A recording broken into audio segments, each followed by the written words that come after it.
नमस्कार विद्यार्थी मित्रांनो, स्वागत आहे तुमचं स्वराज एज्युकेशन या YouTube चॅनलवरती. आज आपण मराठी व्याकरणातील अत्यंत सोपा असा घटक अभ्यासणार आहोत, ज्याचं नाव आहे लिंगविचार. आता हा घटक वर्ग 5वी पासूनच शालेय जीवनामध्ये वर्ग 12वी पर्यंत सर्वच वर्गामध्ये यावर प्रश्न विचारलेले असतात आणि अत्यंत महत्त्वाचं म्हणजे स्पर्धा परीक्षेमध्ये त्याचबरोबर जे काही माझे सहकारी मित्र, शिक्षक वर्ग टी-ई-टी या परीक्षेची तयारी करत आहेत आणि भावी काळामध्ये शिक्षक होणारे जे काही विद्यार्थी असतील ना, त्यांच्यासाठीही हा अत्यंत महत्त्वाचा घटक आहे. घटक जरी सोपा असला, तरी कधी-कधी आपण काय करतो, सोपा म्हणून त्याकडे दुर्लक्ष करतो आणि कधी-कधी परीक्षेमध्ये जे हक्काचे गुण असतात, त्यामध्ये चूक करतो आणि घरी येऊन त्याचा पश्चाताप करत बसतो. तर पुढच्या 5 मिनिटांमध्ये मी तुम्हाला लिंगविचार आणि त्याचे तिन्ही प्रकार आणि 7 नियम काय करणार आहे पुढच्या 5 मिनिटांमध्ये तुम्हाला सांगणार आहे. एक वेळ हा व्हिडिओ पूर्ण पाहिल्यानंतर परत तुम्हाला लिंगविचार या घटकावर कोणताही जरी प्रश्न परीक्षेमध्ये आला, तरी तो तो तुम्ही सहजगत्या काय करणार, प्रश्न लगेच सोडवणार. चला तर आपल्या या लिंगविचार या घटकाला काय करू, सुरुवात करू. त्यापूर्वी तुम्ही जर आमचं चॅनल लाईक केलं नसेल, सबस्क्राईब केलं नसेल, तर काय करा, लाईक करा, सबस्क्राईब करा. चला तर सुरू करू आजच्या या लिंगविचार या घटकाला. पहा, लिंगविचार काय? लिंग म्हणजे काय? सर्वप्रथम हे बघू. नामाच्या रूपावरून व्याख्या तुम्हाला स्क्रीनवरती दिसतच असेल. नामाच्या रूपावरून एखादी वस्तू, मग ती वस्तू वास्तविक असो, काल्पनिक असो, मग ती वस्तू पुरुष जातीमध्ये येते किंवा स्त्री जातीमध्ये येते किंवा दोन्हीमध्ये येत नाही. तर त्यासाठी कोणते नपुंसक लिंगी हा काय लिंग प्रकार आहे. मग जर स्त्री जातीमध्ये येत असेल, तर स्त्रीलिंगी, पुरुष जातीमध्ये येत असेल, तर पुल्लिंगी, दोन्हीमध्ये येत नसेल, तर त्यासाठी काय आहे? नपुंसक लिंगी हा प्रकार आहे. आता त्यासाठी काही ट्रिक्स येतात, काही त्याचे नियम येतात. नियम आपल्याला लक्षात ठेवायचे आहेत. कारण की या ठिकाणी सगळ्याच लिंगामध्ये काय करणार नाही आपण, कीवर्ड वापरणार नाहीये. त्यामध्ये त्यासाठी काही काय करायचे आपल्याला नियम लक्षात ठेवायचे. सोपे नियम आहेत. खूप काही कठीण नाहीयेत. चला तर पाहू लिंगविचार जे 3 प्रकार आहेत, त्याच्यामधला पहिला प्रकार पुल्लिंगी, दुसरा प्रकार स्त्रीलिंगी आणि तिसरा नपुंसक लिंगी. हे तिन्ही प्रकार काय करणार आहोत आपण पुढच्या 5 मिनिटांमध्ये बघणार आहोत. चला, प्रथम पुल्लिंगी म्हणजे काय? पुल्लिंगी म्हणजे असा शब्द ज्याचा काय होतो बोध पुरुष जातीत होतो. सोपीशी व्याख्या आहे स्क्रीनवरती दिसत असेल, की ज्या पुरुष जातीचा बोध होणारे जे काही शब्द येतात, ज्या काही वस्तू येतात, त्या कशामध्ये येतात? पुल्लिंगीमध्ये येतात. पुरुष जातीचा. मग कोणते आहेत ते? मग आपण तो चेंडू म्हणतो, ती चेंडू म्हणत नाही. तो बैल म्हणतो, तो कुत्रा म्हणतो, तो दरवाजा म्हणतो आपण, तो मोबाईल म्हणतो. कशामध्ये? पुल्लिंगीमध्ये. मग त्यासाठी तो हे सर्वनाम पुल्लिंगी शब्दाचा शोध घेण्यासाठी वापरलं जातं. तो हे सर्वनाम. एक लक्षात ठेवायचंय, की पुल्लिंगी शब्दाचा शोध घेण्यासाठी तो हे सर्वनाम वापरायचं. आपण ती दरवाजा म्हणत नाही, ती खिडकी म्हणतो. तो दरवाजा म्हणतो. म्हणून तो हे जे सर्वनाम आहे, हे पुरुष जातीच्या ज्या काही वस्तू असतील, जे काही प्राणी असतील, तर त्या ओळखण्यासाठी तो या सर्वनामाचा काय होतो, वापर होतो. मग तो कुत्रा असेल, तो वाघ असेल, तो फळा असेल, तर तो या शब्दाचा वापर आपण त्या ठिकाणी करतो. तो या सर्वनामाचा वापर करतो आपण. कशामध्ये? पुल्लिंगी शब्द शोधण्यासाठी. मग पुल्लिंगी म्हणजे काय? परत एक वेळ सांगतो तुम्हाला. पुल्लिंगी म्हणजे पुरुष जातीचा बोध होणाऱ्या ज्या वस्तू आहेत, जे प्राणी आहेत, त्या सर्वांसाठी पुल्लिंगी हे लिंग वापरलं जातं. कुठे काहीच नाहीये. आता पाहू त्यानंतर स्त्रीलिंगी. आता सोपा प्रकार आहे. आपण वाचला असेल, अभ्यासला असेल, परंतु यावर आपण जे काही नियम मी सांगणार आहेत, त्यामध्ये काही ठिकाणी आपण काय करतो, गफलत करतो आणि हक्काची मार्क गमावून बसतो. मग स्त्रीलिंगी म्हणजे काय? पहा, स्त्रीलिंगी म्हणजे ज्या काही वस्तूमध्ये काय आहे, स्त्री प्राण्याचे गुणधर्म आपल्याला मिळतात. जसं टीव्ही. तुम्ही म्हणाल टीव्हीमध्ये स्त्रियांचे गुणधर्म काय आढळतात? परंतु त्याचा उच्चार करताना तो स्त्रीवाचक शब्द आहे. त्याची आपल्या मनाला जाणीव होते. म्हणून आपण त्याला काय करतो? स्त्रीलिंगीमध्ये टाकतो. जसं पहा, ती मुलगी इथं तर स्त्रीलिंग आहेच, परंतु ती नदी काय होतं याच्यामध्ये स्त्री नावाचा बोध होतो. स्त्रीचे काय होतं ते गुणधर्म दिसतात. त्यानंतर ती इमारत, आपण तो इमारत म्हणत नाही किंवा ते इमारत म्हणत नाही. कारण की त्याच्यामध्ये एक आहे स्त्री प्राण्याचे गुणधर्म आहेत. त्यानंतर ती राणी, आपण ते राणी किंवा तो राणी म्हणत नाही. आपण तो राजा म्हणतो. म्हणजे व्याकरणिकदृष्ट्या काय होतं, जे योग्य आहे, ते काय आहे, ती राणी आणि राजासाठी जर पुल्लिंगी शब्द जर असेल, राजा या शब्दाचा बोध मग कशामध्ये आहे, तर ते काय, तो हे सार्वनाम आहे. मग इथं काय वापरलेलं आहे, ती हे सर्वनाम वापरलेलं आहे. जसं पुल्लिंगीमध्ये तो हे सर्वनाम वापरलं होतं. तसंच स्त्रीलिंगीमध्ये ती हे सर्वनाम वापरलेले. ती हे सर्वनाम वापरून आपण काय करतो, स्त्रीलिंग या शब्दाचा शोध घेतो. ती ती हे सर्वनाम वापरून आणि तो हे सर्वनाम वापरून आपण पुरुषलिंगी या शब्दाचा काय करतो, शोध घेतो. मग चला तर आता पाहू समोरचा नपुंसकलिंगी. मग नपुंसकलिंगीसाठी काय आहे, ज्या नामावरून हा शब्द स्त्री जातीचा नाही किंवा पुरुष जातीचा नाही, असा ज्यावेळेस बोध होतो, तर त्याच्यासाठी काय नपुंसकलिंगी. मग हा एखादा शब्द स्त्रीमध्ये नाही किंवा पुरुषामध्ये नाही, मग नेमकं कशामध्ये आहे? हे आपल्याला उमजत नाही. जसं पहा मी उदाहरण सांगतो तुम्हाला, ते बाळ. आता बाळ मुलगी आहे किंवा मुलगा आहे, हे आपण आपल्याला माहीत नाहीये. परंतु बाहेर बाळ खेळायला गेले, आपण त्याला म्हणतो ते बाळ. खेळत ते बाळ खेळत आहे. मग त्यावरून लिंगाचा बोध होत नाही. मग अशा वेळी ते काय आहे, नपुंसकलिंगी आहे. परंतु आपण जर म्हटलो ती मुलगी खेळत आहे, तर ते स्त्रीलिंगीमध्ये जातं. तो मुलगा खेळत आहे, तर ते पुल्लिंगीमध्ये जातं.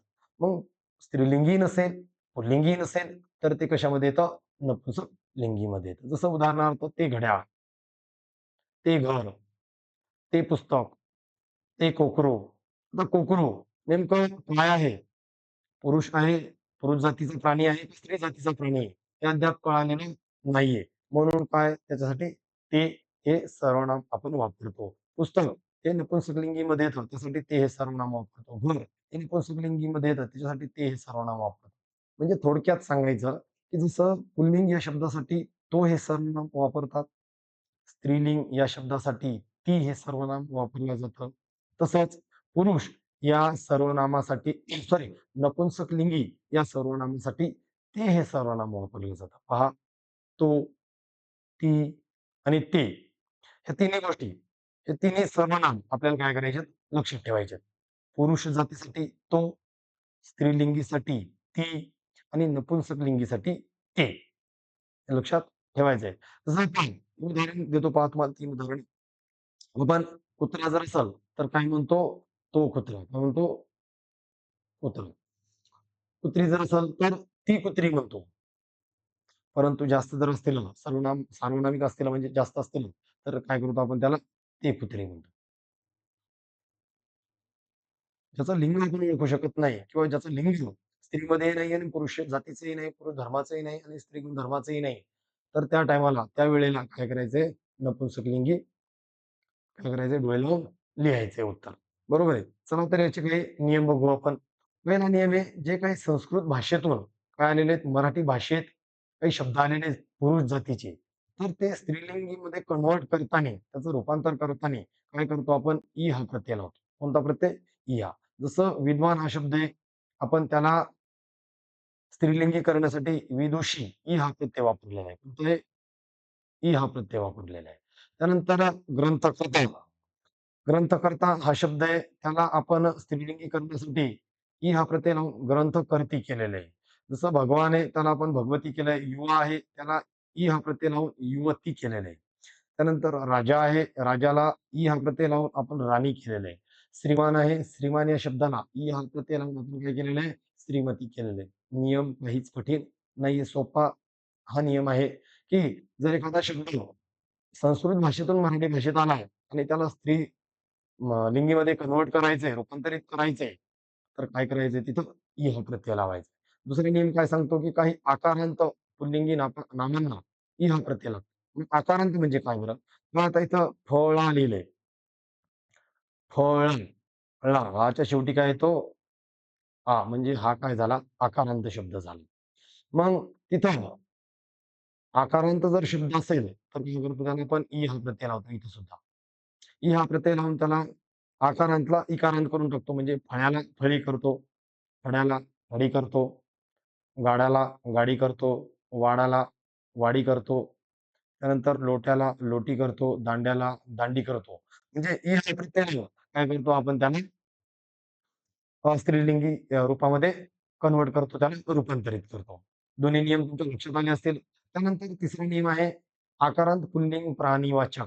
लक्षात ठेवायचं आहे आकारांत जे काही प्राणीवाचक येतं, त्याचं जर स्त्रीलिंग करायचं असेल, तर त्याला इकारांत करावं लागतं, म्हणजे ई प्रत्यय लावावा लागतो आणि नपुंसकलिंगी करायचं असेल, तर ए हा प्रत्यय लावावा लागतो, म्हणजे एकारांत करावा लागतो. मग असं एखादं उदाहरण पहा, कुत्रा त्याला इकारांत जर करायचं असेल, स्त्रीरूपी स्त्रीलिंगीमध्ये रूपांतरित करायचं असेल, तर त्याला ई हा प्रत्यय लागतो. त्याला जर नपुंसकलिंगीमध्ये कन्व्हर्ट करायचं असेल, रूपांतरित करायचं असेल, तर त्याला ते हा प्रत्यय लागतो. बकरा आकारांत शब्द आहे, परंतु त्याला स्त्रीलिंगीमध्ये टाकायचं असेल, तर ई हा प्रत्यय लागतो. नपुंसकलिंगीमध्ये टाकायचं असेल, तर ए हा प्रत्यय लागतो. मुलगा आकारांत शब्द आहे, परंतु त्याला स्त्रीलिंगीमध्ये रूपांतरित करायचं असेल, तर ई हा प्रत्यय लावून त्याला आपण मुलगी बनवतो. ई हा प्रत्यय लावून आणि नपुंसकलिंगी करायचं असेल, तर त्याला ए हा प्रत्यय लावून मुलगे करतो. त्यानंतर पाडा, पाडी आणि पाढे म्हणजे ई हा प्रत्यय आणि ए हा नपुंसकलिंगीसाठी लावतो. नियम क्रमांक 4 काय सांगतो?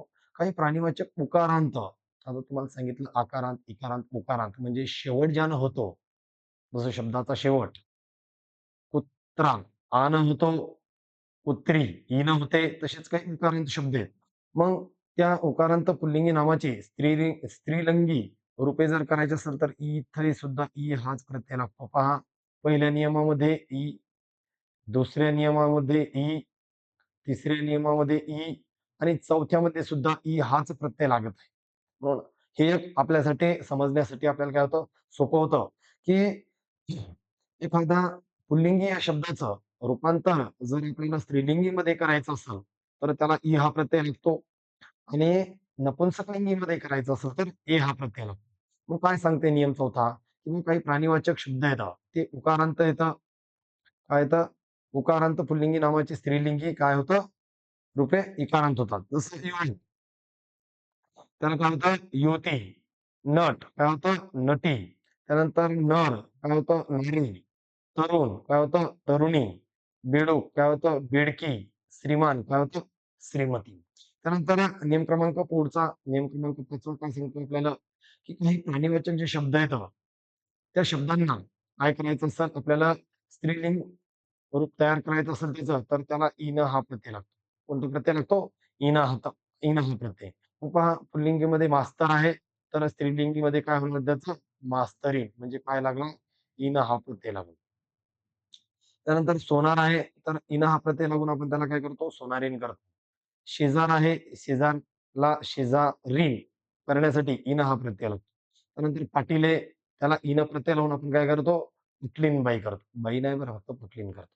त्यानंतर सुतार हा शब्द आहे, त्याला ईन प्रत्यय लावून आपण सुतारीण स्त्रीलिंगी करतो. मालक आहे, ईन प्रत्यय लावून मालकीण काय करतो? स्त्रीलिंगीमध्ये कन्व्हर्ट करतो.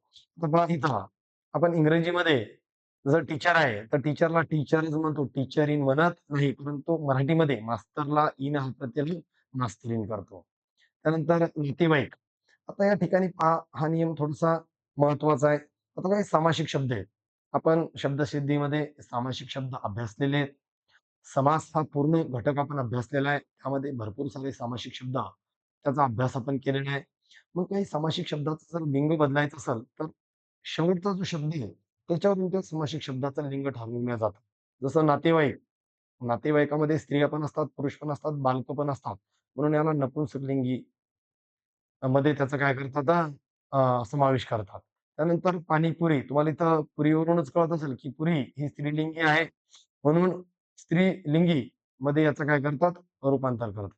त्यानंतर पुस्तक. पुस्तक, वही पुस्तक आहे, परंतु पुस्तक शेवटचा शब्द आहे. म्हणजे पुस्तक हे नपुंसकलिंगी आहे. पुरणपोळी, पोळी स्त्रीवाचक शब्द आहे, स्त्रीगुण धर्माचा शब्द आहे. म्हणून स्त्रीवाचक, स्त्रीलिंगी शब्द आहे. त्यानंतर बाजारहाट.